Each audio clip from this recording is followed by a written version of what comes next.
आज के दौर में जो वाकयात सामने आ रहे हैं, इससे बाप के रिश्ते से भी एतबार उठता जा रहा है, माँ के रिश्ते से भी एतबार उठता जा रहा है। ऐसे ऐसे बाप सामने आ रहे हैं जो अपनी बच्चियों की लुटी हुई इज्जत के जो है मुल्जमान से साजबाज करके मोल ले रहे हैं, पुलिस अफसरान से साजबाज करके मोल ले रहे हैं।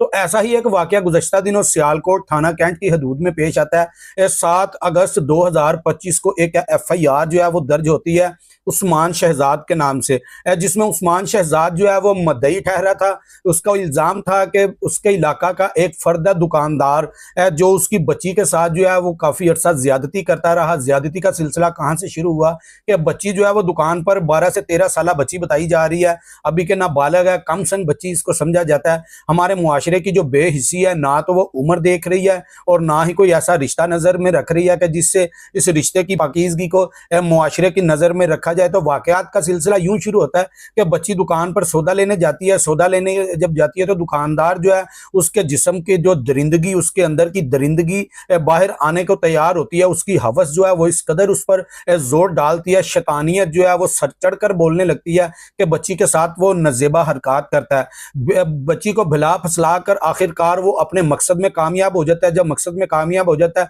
तो इसी दौरान जो है बच्ची की वीडियो बना ली जाती है। जब बच्ची की वीडियो बना ली जाती है तो बच्ची चली जाती है। ऐसे रोज बरोज जो रूटीन वाइज सिलसिला है वो जारी रहता है। तो दुकानदार जो है वो बच्ची को ब्लैकमेल करता रहता है। रिजवान नामी ये दुकानदार है जो बच्ची को इस बात पर ब्लैकमेल करके उसकी इज्जत से खेलता रहा कि मेरे पास तुम्हारी वीडियो है, मैं ये सोशल मीडिया पर वायरल कर दूंगा। बच्ची भी अपनी इज्जत बचाने के लिए उसके साथ जो है उसकी डिमांड पूरी करती रहती है। आखिरकार क्या होता है कि एक दिन बच्ची के पेट में एक दर्द सा उठता है। जब दर्द सा उठता है तो वालिदैन परेशान हो जाते हैं कि हमारी बच्ची को आखिर क्या ऐसा मसला है। फिर वही बच्ची को डॉक्टर के पास ले जाया जाता है तो डॉक्टर एक ऐसी हैरान कुन, ऐसी परेशान बात जाहिर करता है जिससे माँ बाप का दिल वो दहल गया, जिससे माँ बाप की जो सारी आस उम्मीद थी वो टूट गई। हर रिश्ता जो है वो एक शक की बुनियाद पर नजर आने लगा।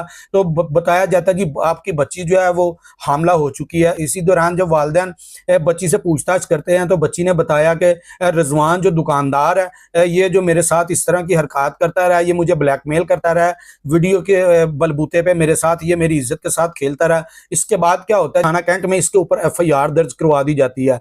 कुछ दिन ये FIR का सिलसिला वो जारी रहता है, मुलजम जो है वो गिरफ्तार होता है। अब यहाँ पे तफ्तीशी अफीसर साहब जो है इनको भी आखिर माल की जरूरत थी, इनकी भी कुछ दुनिया में आस उम्मीद थी, इनके भी कुछ ख्वाब थे जो पूरे होने थे। तो आज के इस दौर में ख्वाब पूरे करने के लिए आपके पास माल का होना जरूरी है। जो तफ्तीशी अफीसर था उसकी जानिब से बजाय इसके कि मुलजम पर दबाव डाला जाए बल्कि यहाँ मदई पर दबाव डाला जाना शुरू कर दिया गया। तो मदई आखिरकार एक गरीब आदमी था, शेखुपुरा का रिहायशी था। यहाँ पर किसी